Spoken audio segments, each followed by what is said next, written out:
foot tall, I can make this cabinet, a little bit taller. If you had a ceiling height that was shorter, he had to shorten it down, and that's what he did. The mate to this one is probably about 5 inches shorter than this one, and it's a little bit narrower. What's interesting is I had both of those pieces standing side by side here at the museum. I brought them up here one time, and standing side. You can see how he adjusted the proportion of the inlay he put on there, because the inlay on it was nearly identical to this one. He did change it a little bit. Once again, he would have done two with exactly alike. It's that artistic ability, the creativity that came out in him. But you can see, especially the scroll inlay across the top, the other one is identical to that, except he didn't have as much room to work with, so he had to shorten the proportion of it. But it's made exactly like this one right here.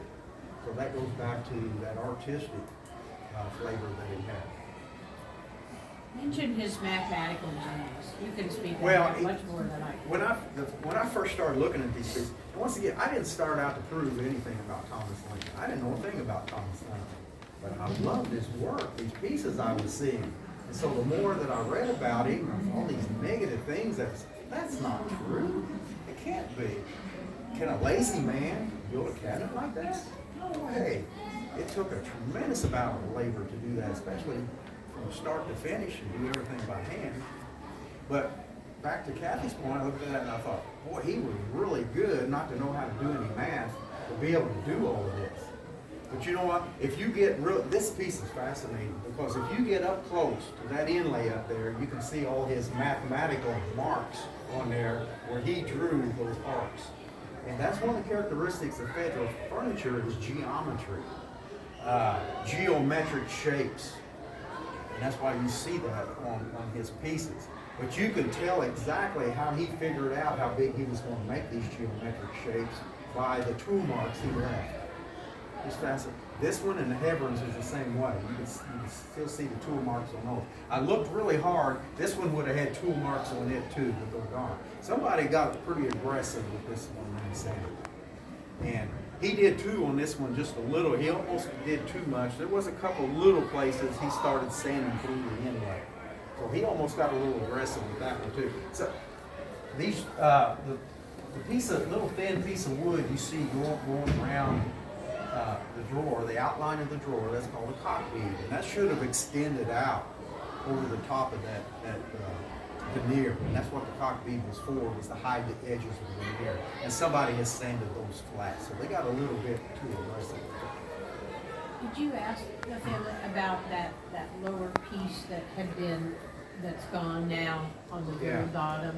One lady, she I said, thought you I think you were, remember seeing it, she but thinks she remembers seeing it. he But, says it was gone long before me. yeah, we set it up on its back of one workbench where we could take pictures and lighting and everything. That was done a long time ago. I can tell you, the patina of the wood, see, it's going back to what I was telling you earlier, that thing would have turned black at one time. The whole piece would, because of the finish it had on, the house that it was in, the fireplaces, the wood stoves, those things that it was exposed to. And you can see it underneath, because when they refinished it, they didn't, they didn't sand the underneath. And so you can see what it really, and it's black. It's solid pitch black. And so had that been done in recent years, in our lifetime, it would have turned black. Could have been discolored, but it would have been black. You can see the file marks on it. You know, they didn't have those nice saws where we could cut nice, real small arcs and stuff. So they had to do it in phases. They cut straight into it, keep several curves, and then they would try to turn it and cut as much of that wood out as they can, and then they hand file the rest of it. You can see the hand file marks on there. That was hand file. Really fascinating. For me to see the tool marks on these particular pieces. When we had the drawers out of it on the back panel, you could run your hand across there, feel the hand plane marks. Because the top, all the outside exterior was hand planed, but those hand plane marks were removed. And he did that in most cases. Now I did see one corner cabinet, I think it was the David Turner corner cabinet, it still had some hand plane marks on the external surface. But these have been removed. he would have removed them. Most of the time they didn't on the interiors, and we were all just rubbing our hands. You could just feel where he hand planted that wood. Yes. You had mentioned that there's a duplicate of the corner cabinet. How many known pieces of Thomas Lincoln's are there? Approximately 15. There's some other ones that I'm still looking at that could be. There's one, I just got a gentleman from over in Kentucky about sometime before Christmas sent me a picture of one, and he's a descendant of the Berry family. Of course, Nancy Hanks lived with the Berries, and Thomas is a neighbor of them, and so forth and so forth. This piece, I'm telling you, it could be. I said, we've got to nail this down. Where did this piece come from? And I haven't met this gentleman yet. He gave me the impression he was a younger guy. So he's going to hire a researcher to see, study the family history. See how, and right now he's over in Mayfield, Kentucky. Thomas Lincoln spent some time in that area. We know he did over Pine Ridge. And we're trying to narrow that. We can narrow that down. It absolutely could be a Thomas Lincoln piece. It would be just fascinating. You said that William Wood stated that Thomas Lincoln built his house. Are there any houses in existence that are identified? We had one that was still in Kentucky up to about 10, 12 years ago, and an arsonist burned it down. And what was nice is several years ago I was they called me up at Rockport. There was a gentleman in there from a retired professor at University of Maryland. He's writing a biography of Thomas Lincoln. And he was there to look at the cabinet that they had. And I was at work. He said, would you mind coming down and talking to this guy? We don't know a thing about this cabinet. I said, yeah, if he'll stay till lunchtime, I'll go down there.